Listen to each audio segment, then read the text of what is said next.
Phone की घंटी बजी और शिवानी ने फोन उठाया। उधर से कोई बोला, भाभी, और रोने की आवाज आने लगी। शिवानी ने प्यार से पूछा, क्यों रो रहे हो, छोटे बच्चे की तरह?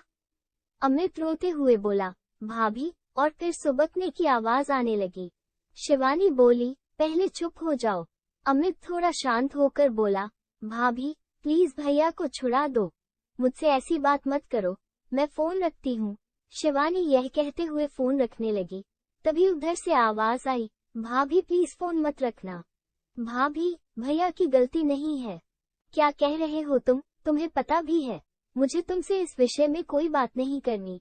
कुछ और बात है तो बताओ। भाभी मैं जानता हूँ, अमित रूंधे हुए स्वर में बोला। शिवानी न चाहते हुए भी थोड़े गुस्से से बोली, क्या जानते हो? यही कि भैया ने आपको मारा, और क्यों मारा ये भी जानता हूँ। अमित थोड़ा धीरे से बोला। शिवानी को अब गुस्सा आने लगा और वो थोड़ी तेज आवाज में बोली, ये सब कहने को तुम्हें किसने कहा? भाभी, किसी ने नहीं, मम्मी पापा तो किसी वकील से मिलने गए हैं, उन्होंने तो आपसे बात करने को मना किया है। अमित ने जवाब दिया। तो फिर क्यों बात कर रहे हो? तुम इन सब बातों में मत पड़ो। शिवानी गुस्से से बोली। कैसे न पड़ूं? वो मेरे बड़े भाई ही नहीं, सब कुछ है। मैं उनके बिना कैसे जीऊंगा? गलती मैंने की और सजा भैया भुगत रहे हैं। अमित कहकर चुप हो गया। तुमने कोई गलती नहीं की, तुम्हारे भैया ने मुझे मारा है।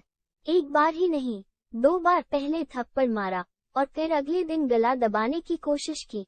शिवानी झुंझलाहट में सब बोल गई। अमित भी चीख कर बोला, माँ ने कहा था कि उसने अमित की स्कूल की यूनिफॉर्म की टाई और बेल्ट क्यों छुपाई थी? वो भैया को बार बार फोन करके परेशान किए जा रही थी। भैया ने बताया था कि आपने ऐसा कुछ नहीं किया। उन्होंने कहा आप झूठ बोल रही हैं। आप चाहती ही नहीं कि मैं पढ़ूं। बस भैया को गुस्सा आ गया। मैंने सोचा भैया जब शांत हो जाएंगे तो मैं सच बता दूंगा। तुम क्या कह रहे हो? तुम्हें पता भी है? शिवानी हैरान होकर बोली। अमित धीरे से बोला, हाँ भाभी, मैं जानता हूँ मैं क्या बोल रहा हूँ। 24 जनवरी सुबह 5 बजे आप दोनों बेंगलुरु के लिए निकल गए थे। मुझे लगा था उस दिन मैं स्कूल की छुट्टी कर लूंगा, पर मम्मी पापा बोले, नहीं कोई छुट्टी नहीं, स्कूल जाओ। स्कूल में मेरा टेस्ट था और मैंने याद नहीं किया था। मम्मी पापा को पता था कि बुधवार को स्कूल की यूनिफॉर्म की चेकिंग होती है, इसलिए मैंने टाई बेल्ट जल्दी से बैग में नीचे डाल दी और उनके साथ ढूंढने लग गया। बस ढूंढते ढूंढते समय कट गया। मम्मी को लगा आप छुपा कर गई हैं। उन्होंने तभी भैया को फोन लगाकर गुस्से में आपके लिए बहुत कुछ कहा और साथ में ये भी कह दिया, आप चाहती ही नहीं मैं पढ़ूं।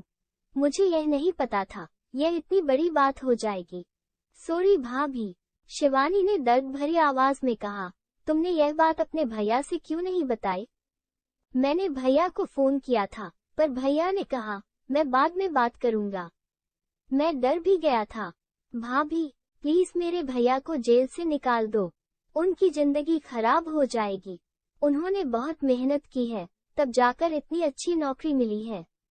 भाभी प्लीज, मेरी खातिर।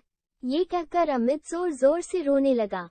शिवानी बोली, चुप हो जाओ, मैं तुम्हारे भैया को जेल से निकाल दूंगी, पर तुम प्रॉमिस करो, तुम हमारी इन बातों के बारे में कभी किसी को नहीं बताओगे, अपने भैया तक को नहीं। आज के बाद मुझसे बात भी नहीं करोगे। शिवानी ने फोन रख दिया। फोन रखकर वो फूट फूट कर रोने लगी। थोड़ी देर बाद चुप हो गई और कंप्लेंट वापस कैसे लेनी है सोचने लगी, क्योंकि पापा ने ही वहां से थाने फोन किया था और पुलिस रात को आकर पकड़ कर ले गई थी। तभी दरवाजे पर बेल बजती है। वो दरवाजे के पीपहोल से देखकर दरवाजा खोल देती है और दरवाजा खोलते ही अपने पापा के गले लगकर खूब रोती है। उसके पापा की भी आंखें नम हो जाती हैं।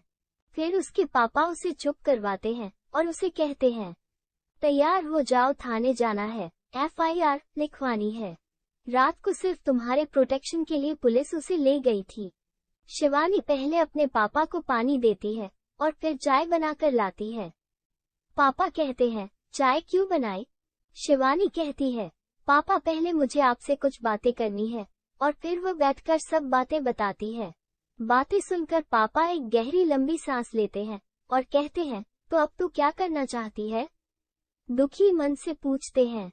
पापा मुझे कुछ नहीं करना, बस आप उस इंसान को जेल से निकलवा दो और अब मैं अपनी जिंदगी खुद ही जीऊंगी। अभी आपके साथ आपके घर जाऊंगी और नौकरी करूंगी, बस अभी और कुछ नहीं। उसके पापा उसके सर पर हाथ रखकर एक लंबी सांस लेते हैं और कहते हैं, बेटा वो तेरा घर है और सदा तेरा ही घर रहेगा। भावुक हो उठते हैं, फिर अपने को संभालते हुए कहते हैं, तू जो चाहे कर, बस खुश रहने की कोशिश कर। और खुद के आंसू संभाल नहीं पा रहे थे। ऐसा ही होता है, बाप का प्यार। आए तो थे रोष से भरे हुए, ये सोचकर कि उसे सजा दिलवाकर ही चैन की सांस लेंगे। पर बेटी के आंसुओं और बातों ने शांत कर दिया। कभी कभी घर की छोटी छोटी बातें घर तबाह कर देती हैं, घर बसने से पहले ही उजाड़ देती हैं, सपनों के ताजमहल मिनट में ढेर कर देती हैं। मेरी बेटी का क्या कसूर था? ये सब सोचते हुए उठते हैं और शिवानी से सामान पैक करने को कहते हैं। फिर पापा बेटी थाने जाने के लिए निकल जाते हैं। दोस्तों, हमारी कहानी कैसी लगी कमेंट्स में जरूर बताएं और चैनल को सब्सक्राइब कर ले। मिलते हैं अगले कहानी में।